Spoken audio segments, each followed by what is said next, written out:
From the Independent News, this is USA Tonight with Brad Holbrook. Good evening. Today is Black Monday, the day the Dow dropped more than 500 points. The day the Dow dropped more than 22%, almost double the rate of the Black Monday that signaled the beginning of the crash of 1929. But this crash of 1987 is not just an American experience. Around the world, stock markets fell faster than a skydiver without a parachute. The panic starting in Tokyo this morning while the West slept. One cause of the sell-off was reaction to last week's 236-point drop in the Dow. The result, the Nikkei average was down 260 yen. Then, like a plague, sell fever headed west. In Frankfurt, fears of higher interest rates in the U.S. triggered the drop there. In 2.5 hours of trading, the Commerzbank share index fell 132 points. In London, an even larger drop. The British market, trying to cope with Friday's national computer failure, was thrown into a near panic. The result, the London Financial Times index down more than 183, the biggest one-day drop in Britain's history. And from there to Wall Street, where the numbers speak for themselves. Unofficially, the Dow stands at 1738.41, a drop of more than 508 points, with a volume of more than 604 million shares. Proof, as Alec Roberts reports, that the panic hit a fevered pitch. From the opening bell, the market was in free fall.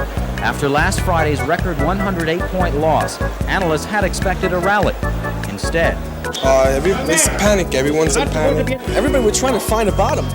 We're trying to, as a floor broker, I see stocks trading 10 points below where they traded Thursday, and I'm saying this has to be the bottom. And then they trade 5 points lower than that. By noon, the market was down about 150 points. The tape delayed by more than an hour. But it only got worse as trading brokers struggled to cope with a blizzard of sell orders. To Mexico, we have some work here to do. Since the market hit a high of 2,722 last August, it lost 17.5% of its value to 2246 by Friday, and another 508 points today.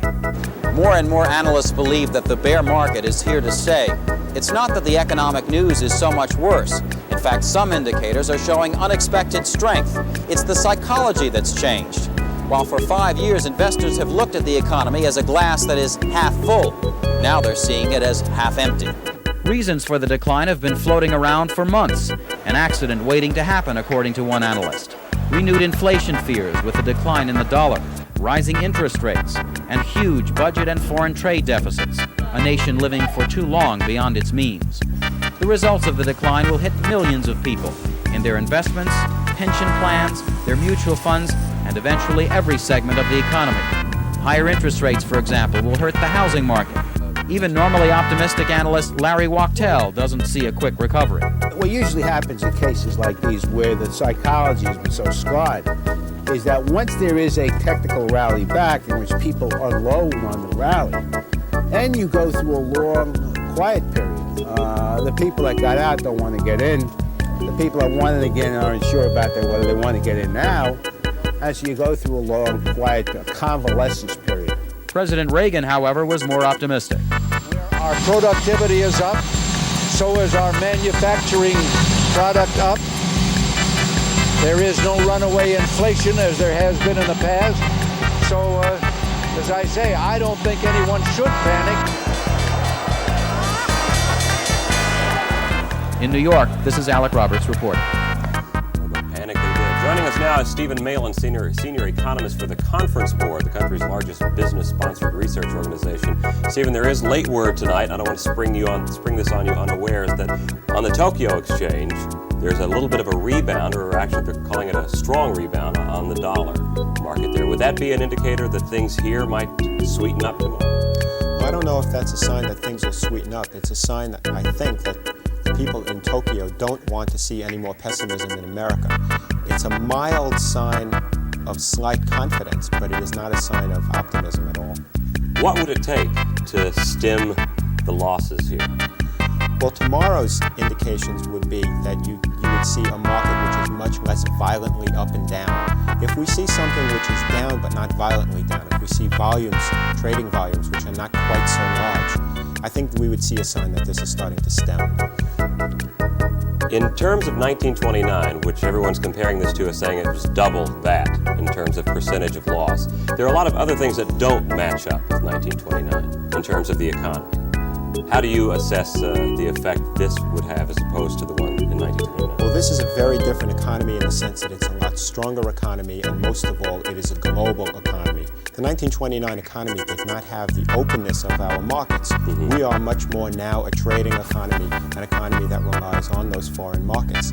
And the key foreign market, as we learned today, is the financial market. And that, to me, is the big, big difference. Okay, we have a lot of people who play with very big bucks in the financial markets. What about the rest of us who don't have more than a passing interest in the stock market? Should we be concerned or interested in what's going on? Oh, you better believe it. Everything that happened today should shake us up. First of all, people who have mortgages have to be concerned about their interest rates.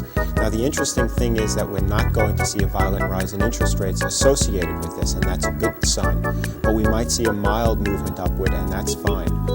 What we may also see, however, is that savings plans and people who are involved in those are going to get hit because a lot of those are involved with mutual funds, and people who are in mutual funds got hit hard very well today. Now, what about looking at the blue chip stocks that everyone analyzes for mutual funds? They're very cheap tomorrow morning. Would you be interested in buying them this early? No, I wouldn't touch anything yet. What we're going to have to do is look at what happens when we wake up in the morning tomorrow and see what happened in the Asian and European markets. What could very well happen is that we're going to see signs of more chaos, and if we do, then you want to stay out. Stephen, do you see any winners in what happened today?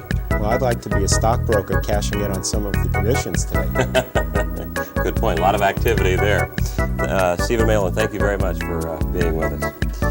Elsewhere, America's richest man, Sam Walton, who's chairman of Walmart Stores Incorporated, was unaware of the market plunge for most of the day today. And when he was told about it, Walton said he'll take care of his company and the market can take care of itself. Walton controls about 218 million shares of Walmart stock, which means he just lost about $1 billion today.